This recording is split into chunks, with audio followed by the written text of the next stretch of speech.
Hello बच्चों, आज की क्लास में हम प्रश्नावली 7.3 किष्ट योजना से क्वेश्चन नंबर 3 सॉल्व करेंगे। प्रश्न दिया हुआ है, एक पंखे का नगद मूल्य 1940 रुपए है। किष्ट योजना में यह 620 रुपए तत्काल नगद भुगतान तथा 2 समान प्रति माह की किस्तों में उपलब्ध है। यदि किष्ट योजना में 16% वार्षिक की दर से ब्याज लिया जाए तो प्रत्येक किस्त की राशि ज्ञात कीजिए। ठीक है, तो यहाँ पर आपको दिया गया है नगद मूल्य। सबसे पहले हम लिखते जाते हैं कि पंखे का नगद मूल्य क्या है। उसके बाद हमको दिया गया है कि 620 रुपए तत्काल नगद भुगतान किया जाता है। यदि पंखे को एक साथ खरीदा जाए तो 1940 रुपए दे करके खरीद सकते हैं, या फिर अगर हम किस्तों में लें तो 620 रुपए हम पहला उसको जमा कर देंगे तत्काल भुगतान, और बाकी के जो बचे हुए पैसे हैं उसे हम 2 बार जो है किस्तों में देंगे। ठीक है, हमें क्वेश्चन में पूछ रहा है कि ब्याज यदि 16% दिया हुआ है तो आप ये बताइए कि हर किस्त की राशि कितनी होगी। तो नगद मूल्य हमने 1940 रुपए लिख लिया।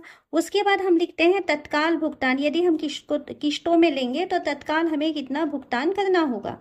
तो तत्काल भुगतान की वैल्यू दिया हुआ है 620 रुपए। तो शेष राशि कितनी बचेगी? तो शेष राशि 1940 रुपए का पंखा था, जिसमें से हम 620 रुपए को घटा देंगे तो हमारे पास बचता है 1320 रुपए। 1320 रुपए जो है शेष राशि है। ओके, अब यहाँ पर हमको पूछा जा रहा है कि किस्त की राशि क्या है। दर भी लिख लेते हैं। दर है हमारे पास 16% वार्षिक। किस्त की राशि पूछा गया है, हम मान लेते हैं माना प्रत्येक किस्त की राशि x रुपए है। प्रत्येक किस्त की राशि बराबर x रुपए। ओके, अब हमें किस्त पता चल चुका, x रुपए हमने किस्त दिया। अब हम देखते हैं कि हमने टोटल कितना मूलधन आने वाला है जिस पर हमारा ब्याज लगेगा। तो मूलधन बराबर 2 मूलधन मिलेंगे। पहला मूलधन होगा कि हम 1940 रुपए था, जिसमें से 620 रुपए हमने पहले बार जमा कर दिया, जिससे कि 1320 रुपए हमारे पास शेष राशि बची थी। तो पहले महीने जिस पर ब्याज दिया जाएगा, तो पहले महीने का मूलधन हो जाएगा, पहले महीने का मूलधन बराबर 1320 रुपए। दूसरे महीने का मूलधन कितना होगा? दूसरे महीने का मूलधन बराबर इस 1320 रुपए में हम x रुपए दे चुके। ठीक है, तो जितना घटाएंगे वो जो राशि बचेगी वो दूसरे महीने के लिए मूलधन हो जाएगा। अब हम निकाल लेते हैं कि कुल मूलधन कितना होगा। तो पहले महीने के मूलधन और दूसरे महीने के मूलधन को हम जोड़ देते हैं तो हमें कुल मूलधन पता चल जाएगा 1320 रुपए, और सेकेंड महीने का मूलधन है 1320 ऋण x। कुल मिला के हो जाता है 2640 ऋण x। देखिए, मूलधन पता चल चुका। ओके, अब हम निकालते हैं ब्याज। ब्याज बराबर हम किस्तों में कितने रुपए दे चुके हैं? एक किस्त का x रुपए है, तो 2 किस्तों में हमने पैसे जमा किए, यानी हम किस्तों में 2x रुपए हम जमा कर चुके। जबकि हमारे पास जो शेष राशि थी वो थी 1320 रुपए। तो 1320 रुपए देना था, लेकिन हमने दिया है 2x। तो 2x में 1320 रुपए को घटा देते हैं तो ये हो गया है ब्याज। ओके, ये मूलधन पता चल चुका, ये ब्याज पता चल चुका। दर का मान हमें मालूम है 16% वार्षिक। समय, यहाँ पर क्योंकि मासिक किस्त लिया जाता है तो समय हो जाएगा 1/12 वर्ष। अब साधारण ब्याज का सूत्र लिख लेते हैं। साधारण ब्याज बराबर मूलधन गुणा दर गुणा समय बटा 100। मूलधन गुणा दर गुणा समय बटा 100। जो जो वैल्यू आपको मालूम है रख लीजिए।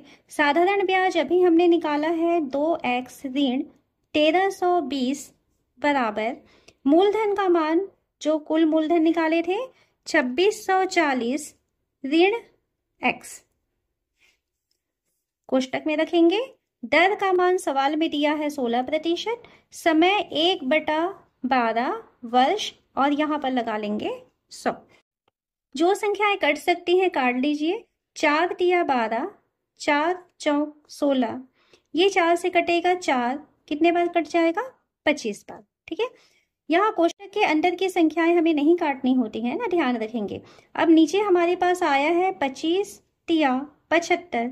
आप इधर पक्षांतर कर दीजिए, तो 2x ऋण 1320 पहले से है और यहाँ पर 25 तिया 75 पक्षांतर हुआ है, बराबर ये है 2640 ऋण x, ये बची हुई संख्या है।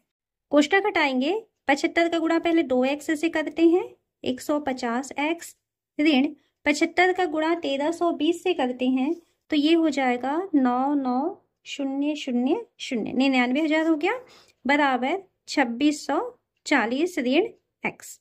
ठीक है, x को एक तरफ लेके आते हैं तो 150x ऋण x है, पक्षांतर होगा तो धन x हो जाएगा, बराबर 2640 धन ऋण है तो उधर जाके धन हो गया 99,000। 150x धन x 151x बराबर 99,000 में हम 2640 को जोड़ देते हैं, 101,640। हमें x का मान ज्ञात करना है तो x बराबर हो जाएगा 101,640 और बटे में आ जाएगा 151। कैंसिल करते हैं तो कैंसिल करके हमको आंसर मिलता है 673.11 रुपए। तो यहाँ पर क्वेश्चन में आपको पूछा गया था कि प्रत्येक किस्त की राशि क्या होगी, तो यहाँ से इस तरीके से हमें पता चल रहा है कि उसको प्रत्येक किस्त में 673.11 रुपए देने। नेक्स्ट क्वेश्चन देखते हैं। एक माइक्रोवेव ओवन का नकद मूल्य 20,100 रुपए है। यदि वह 3700 रुपए तत्काल भुगतान तथा 2 समान मासिक किस्तों पर 10% वार्षिक ब्याज की दर से उपलब्ध है, तो प्रत्येक किस्त की राशि को ज्ञात कीजिए। तो यहाँ पर नकद मूल्य दिया हुआ है 20,100 रुपए, तो हम इसको लिख लेते हैं, नकद मूल्य बराबर 20,100 रुपए। यदि इसे किस्तों में लिया जाए तो हमें स्टार्टिंग में 3700 रुपए देना है, जिसे कि तत्काल भुगतान कहा जाता है। तो तत्काल भुगतान हमें देना पड़ रहा है 3700 रुपए, और तत्काल भुगतान देने के बाद हमें 2 मासिक किस्त जमा करनी है, जिसमें कि ब्याज की दर 10% वार्षिक लगने वाला है। तो यहाँ पर हमें पता चल रहा है 10% वार्षिक जो है वो ब्याज लगेगा। समय जो है, क्योंकि मासिक किस्तों में दिया जा रहा है, तो समय की वैल्यू जो है वो 1/12 वर्ष हो जाएगी, 1 माह यानी 1/12 वर्ष। अब यहाँ पर हमको ये पूछा जा रहा है कि किस्त की राशि क्या होगी, प्रत्येक किस्त में हमें कितने रुपए जमा करना है। तो हम मान लेते हैं, माना प्रत्येक किस्त की राशि बराबर x रुपए। हमें 2 किस्तें जमा करनी है, यानी कि हमने कुल 2x रुपए जमा कर दिए, तो कुल किस्तों में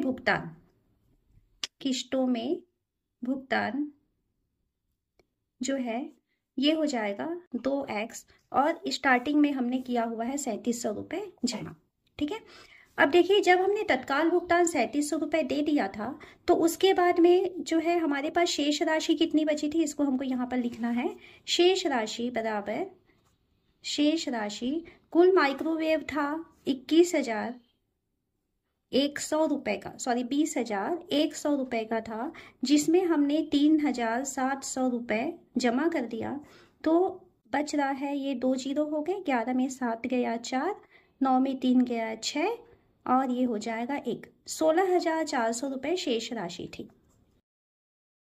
हमने किस्तों में जमा किया हुआ है 2x रुपए, जबकि हमारे पास शेष राशि थी 16,400 रुपए।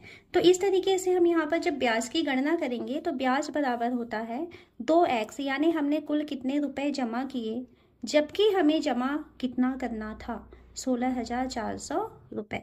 तो बेटा यहाँ पर ये हमें एक चीज तो पता चला कि ब्याज की वैल्यू जो है वो 2x ऋण 16,400 रुपए हो जाएगा।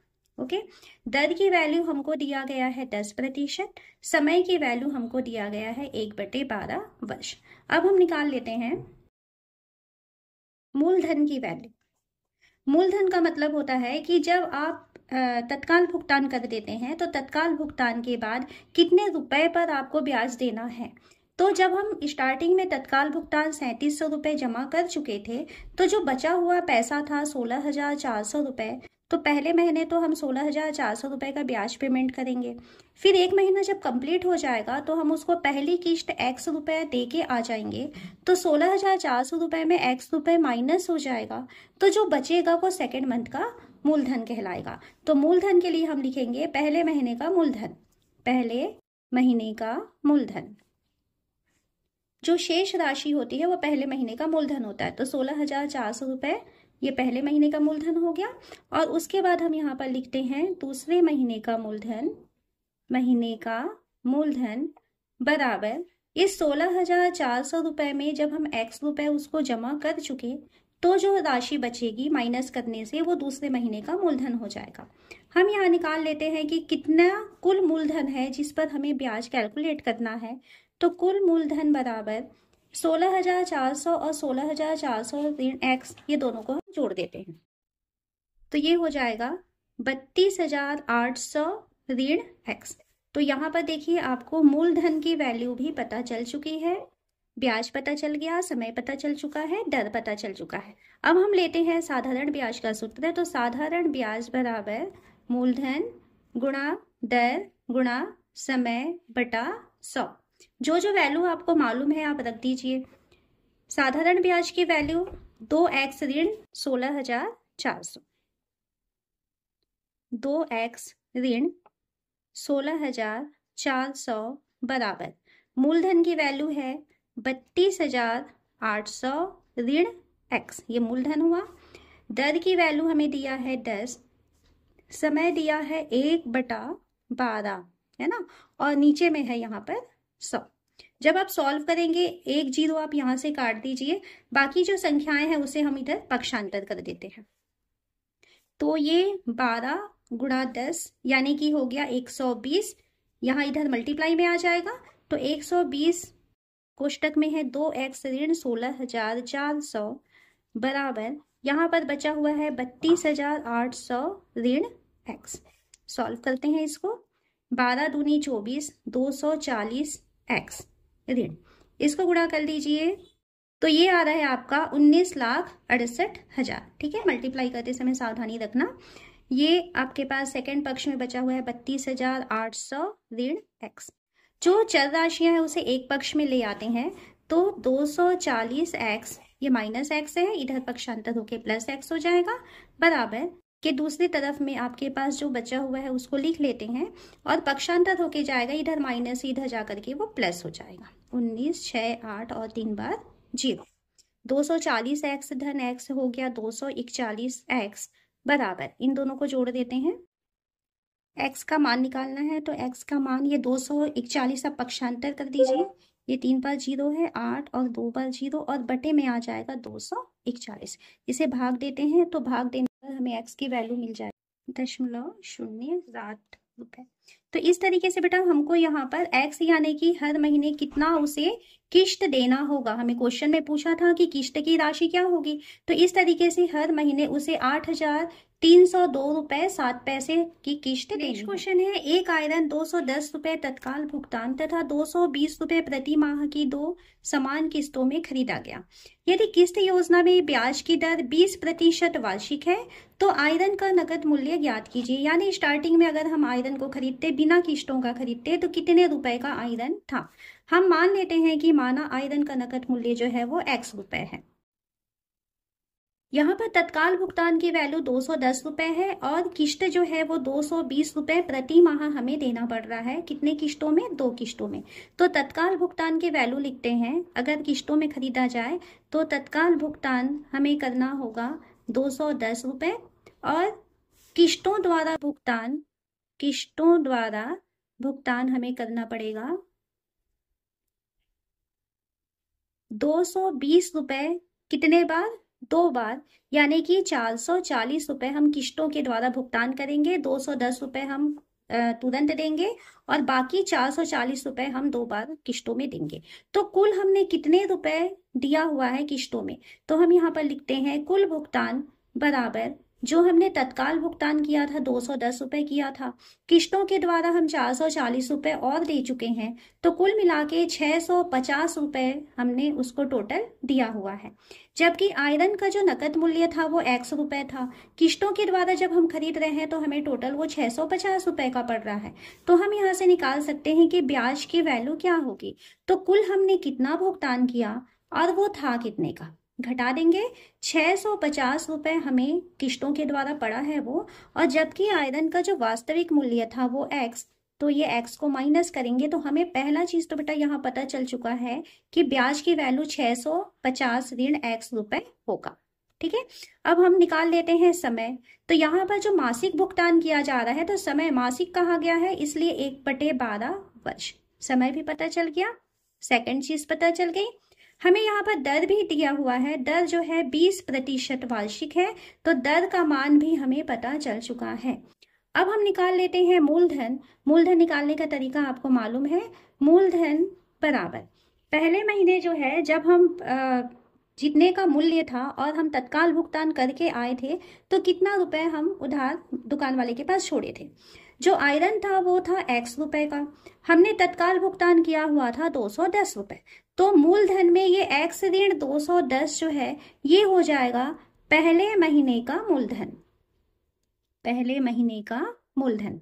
और इस तरीके से हम फिर दूसरे महीने का मूलधन निकाल लेते हैं। तो दूसरे महीने का मूलधन क्या बचेगा, तो दूसरे महीने का मूलधन हो जाएगा, पहले महीने जो है आपने x ऋण 210 रुपए मूलधन था, जब एक महीना कंप्लीट हो 220 रुपए का उसको फिर से पहला किश्त जमा करके आए, यानी कुल मिलाकर के आपने उसे x ऋण 430 है ना, ये ऋण 210 और ऋण 220 आपस में जुड़ जाएंगे तो x ऋण 430 रुपए का अब सेकेंड महीने जब आप एक किश्त जमा करके आए हैं तो इतना पैसा दुकान वाले को देना बाकी है।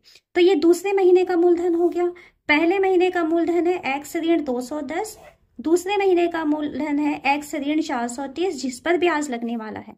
हम निकाल लेते हैं यहाँ पर कुल मूलधन क्या होगा, तो कुल मूलधन जिस पर ब्याज लगने वाला है पहले महीने का मूलधन x ऋण 210 में हम जोड़ देंगे x ऋण 430 को, जोड़िए x और x हो जाएगा 2x, ऋण 210 ऋण 430 आपस में जुड़ जाएंगे क्योंकि दोनों के चिन्ह समान है, तो ये हो जाएगा 640। ठीक है, तो ये आपको मूलधन भी पता चल चुका। अब हम यहाँ पर कैलकुलेशन करते हैं। तो सबसे पहले ब्याज का फॉर्मूला लिखेंगे। साधारण ब्याज का सूत्र लगेगा, साधारण ब्याज बराबर मूलधन गुणा दर गुणा समय बटा में हो जाता है 100। ब्याज की वैल्यू हमने निकाल लिया है 650 ऋण x, मूलधन का मान अभी हमने निकाला है 2x ऋण 640 ब्रैकेट में रहेगा। दर का मान हमें क्वेश्चन में दिया है 20%, समय है 1/12 और ये फॉर्मूले का 100 यहाँ पर रहेगा। क्वेश्चन में अगर कुछ चीजें कट सकती हैं काटिए, 20 एकम 20, 20 पंचे 100। नीचे आपके पास बचा हुआ है 12 पंचे 60 जो कि नीचे है, पक्षांतर यदि करेंगे तो ये इधर गुणा हो जाएगा। 650 ऋण x था और यहाँ पर 12 पंचे 60 गुणा होके जा रहा है क्योंकि वो भाग में था, बराबर दूसरे पक्ष में आपके पास बचा हुआ है 2x ऋण 640। इसको गुणा कर लेते हैं, ये आपको मिल जाएगा 39,000 ऋण 60 का गुणा x से करेंगे तो 60x बराबर 2x ऋण 640। यहाँ पर 2x है तो इसको यहाँ रहने दीजिए, 2x ये माइनस में 60x था इधर जाएगा तो प्लस में हो जाएगा, प्लस 60x हो गया। यहाँ पहले से 39,000 था, माइनस 640 था, इधर जाकर के प्लस में हो जाएगा 640। 2x और 60x जुड़ जाएंगे तो ये हो जाएगा 62x और इसको यदि हम जोड़ते हैं तो 39,640 रुपए।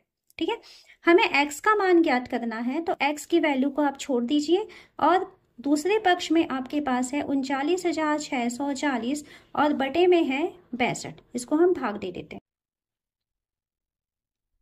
तो ये हो जाता है 639.35 रुपए। हमें क्वेश्चन में पूछा था x किसकी वैल्यू थी कि उस आयरन का नगद मूल्य क्या है, यानी उस आयरन का नगद मूल्य यदि हम स्टार्टिंग में बिना किश्तों का खरीदते तो वो 639.35 रुपए का था, और यदि हम उसे किश्तों में ले रहे हैं तो किश्तों में यदि हमें लेना है तो पहले हमें 210 रुपए तत्काल भुगतान करना होगा और 220 रुपए की किश्त 2 बार दे करके 440 रुपए टोटल 2 किश्तों में जमा किए। इस तरीके से टोटल हमारा जो किश्तों में खरीदा जाएगा सामान को तो 650 रुपए का होता है। और यदि उसे स्टार्टिंग में नगद मूल्य से खरीदा जाता है ना, टोटल बिना किस्तों के खरीदा जाता तो 639.35 रुपए का नकद मूल्य प्राप्त होता है।